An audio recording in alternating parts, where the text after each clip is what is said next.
ప్రియులారా, యోహాను సువార్త 1వ అధ్యాయము 1వ వచనము.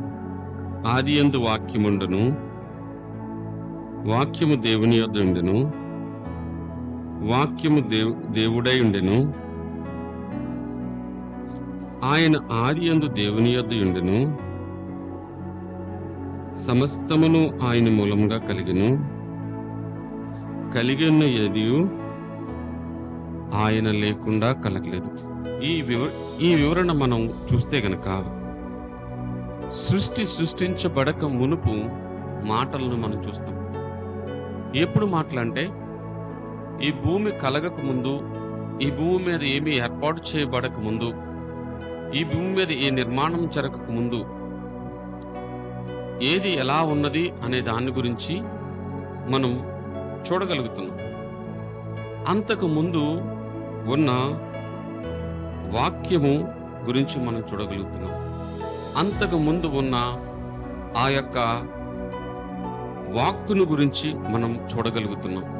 అంతకు ముందు మన నిర్మాణం జరగక ముందు ఉండే ప్రతి పరిస్థితిని గురించి మనం చూడగలుగుతున్నాం. అది మనకు ఏమి చూపిస్తుంది అంటే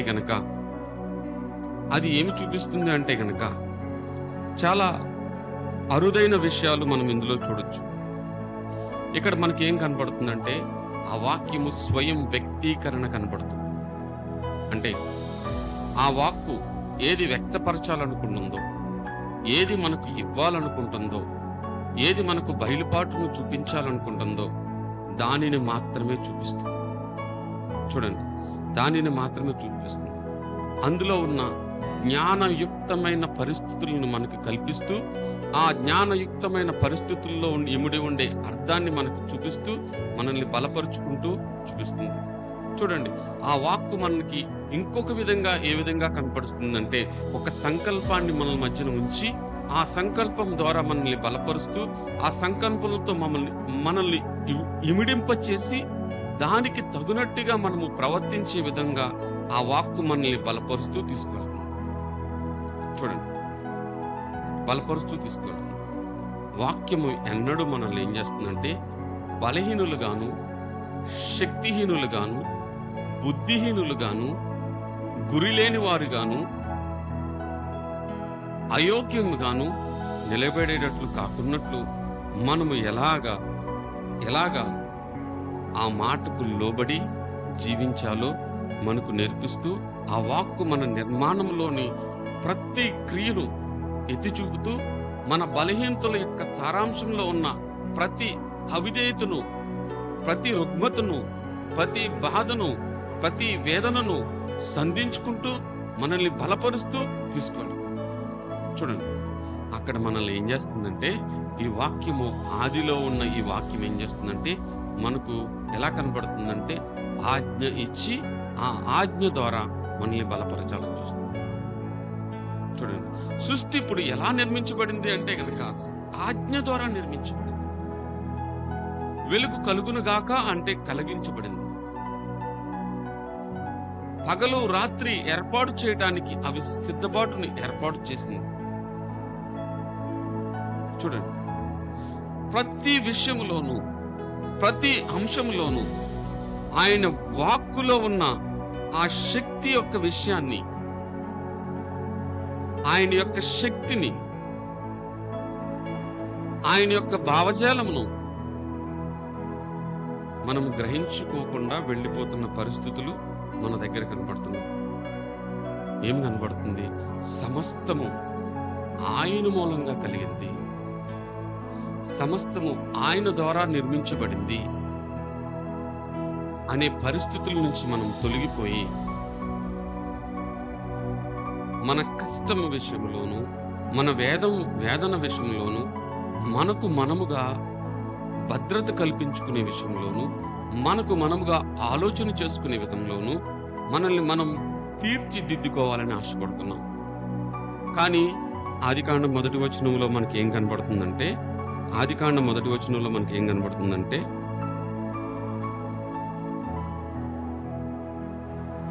ఆదియందు దేవుడు భూమి ఆకాశములు సృజించెను, భూమి నిరాకారముగాను, భూమి ఆకాశములు సృజించెను, భూమి ఆకాశములు సృజించెను, భూమి నిరాకారముగాను, భూమి ఆకాశములు సృజించెను, భూమి నిరాకారముగాను, భూమి ఆకాశములు సృజించెను, భూమి నిరాకారముగాను, భూమి ఆకాశములు సృజించెను, భూమి నిరాకారముగాను, శూన్యముగాను ఉండును. చీకటి అగాధ జలముల మీద కమ్మి ఉండెను. దేవుని ఆత్మ జలముల మీద అల్లాడుచుండెను. దేవుడు వెలుగు కమ్మని పలుకగా వెలుగు కలిగెను. ఈ వెలుగు మంచిదైనట్టు దేవుడు చూశాడు. ఏమన్నాడు? నువ్వు వెలుగు కలుగు అంటే వెలుగు కలిగి. చూడండి, ఇప్పుడు ఆజ్ఞ ఇవ్వగానే అది ఏర్పాటు చేయబడింది. చూడండి, ఆజ్ఞ ఇవ్వగానే మనకు అది ఏర్పాటు చేయబడింది. ఆ ఏర్పాటులో నుంచి మనము రావడానికి ప్రభు మనకి సహాయం చేశాడు. చూడండి, ఇప్పుడు మనము ఇప్పుడు ఎక్కడ నిలుచుండి ఆలోచన చేస్తున్నాము అని గమనిస్తే కనుక, మనం ఏ పరిస్థితుల మధ్య నుండి మనము యోచన చేసుకుంటున్నామో అని చూస్తే గనక, మనము ఏమి గ్రహించుకోవటానికి సిద్ధపడుతున్నాము అని ఆలోచన చేస్తే గనక, దేనిని వినడానికి మనం ఇష్టపడుతున్నాము అనే దాని గురించి ఆలోచన చేస్తే గనక, ఇప్పుడు ప్రతి ఒక్కరిలోనూ, ప్రతి మనిషిలోనూ, ప్రతి ఉద్దేశంలోనూ వేరు వేరు ఆలోచనలు, వేరు వేరు సందర్భాలు, వేరు వేరు అనుకరణలు, వేరు వేరు సిద్ధాంతాలు, వేరు వేరు విధానాలతో నడుచుతూ మనం వెళ్ళిపోతున్నాం.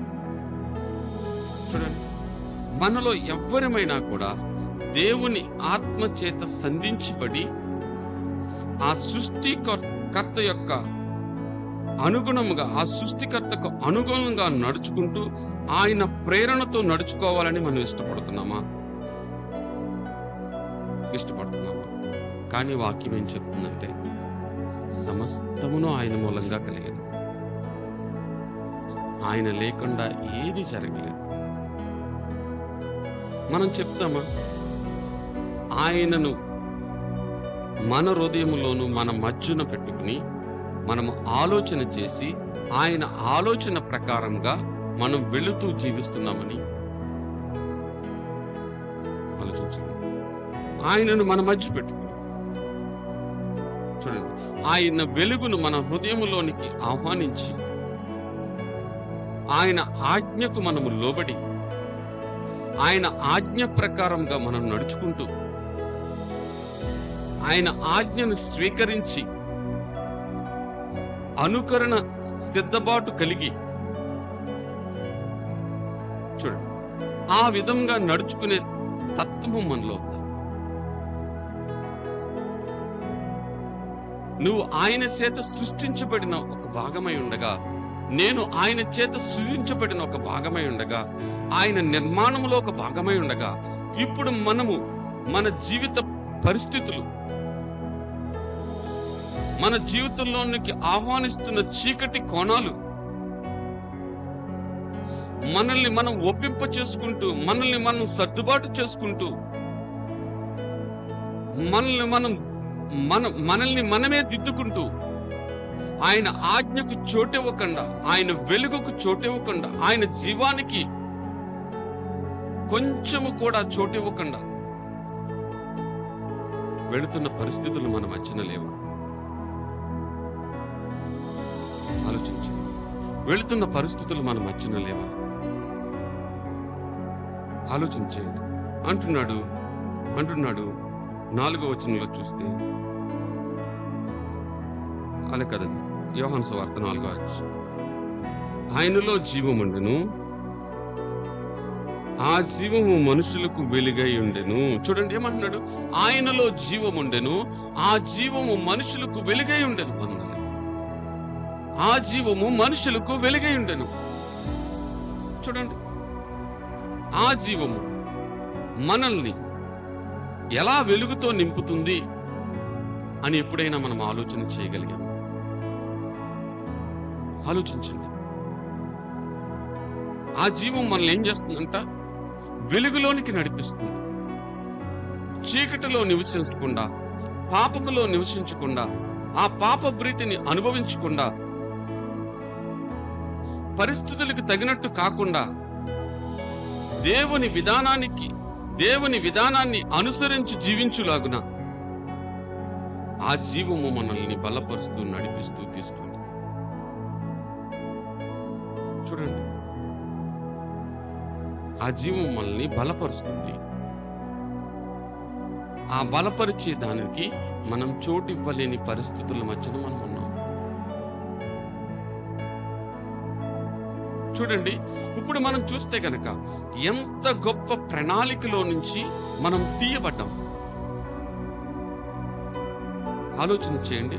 ఒక సృష్టికర్త మనల్ని తన వాక్కును పంపించి మన హృదయాన్ని సరిచేయాలని ఇష్టపడుతున్నాడు. ఆలోచించండి. ఒక సృష్టికర్త మనల్ని తన వాక్కును పంపించి మన హృదయాల్ని సరిచేయాలని ఇష్టపడుతున్నాడు. ఇంతవరకు మన జీవితంలో మన హృదయాన్ని గాని, మన పరిస్థితులను గాని, మన అలవాట్లను గాని, మన పద్ధతుల్ని గాని మార్చుకున్న సందర్భం మనకు కనబడుతుందా?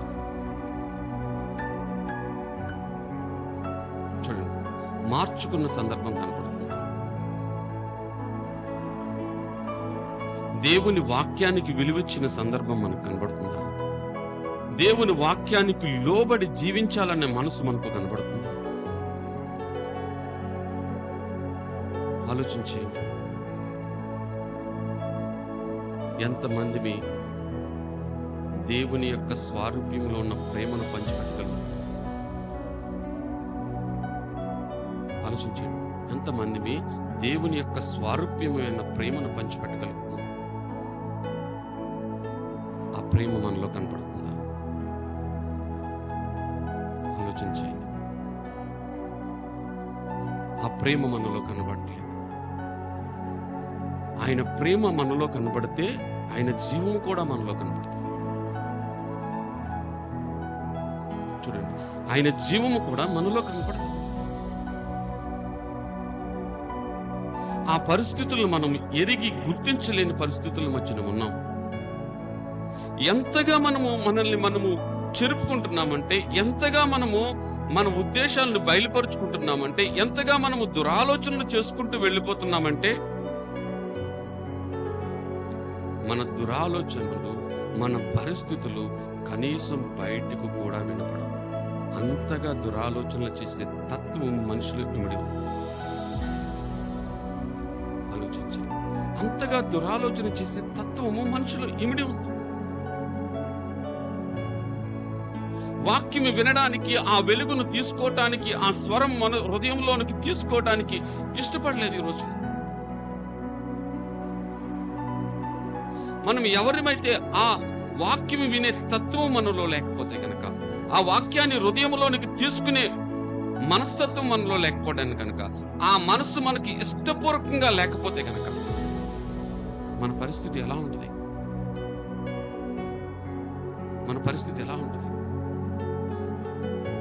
మనం వాక్యం వింటున్నాం, వాక్యాన్ని తీసుకునే మనసు మనకి, హృదయపూర్వకంగా తీసుకునే మనసు మనకి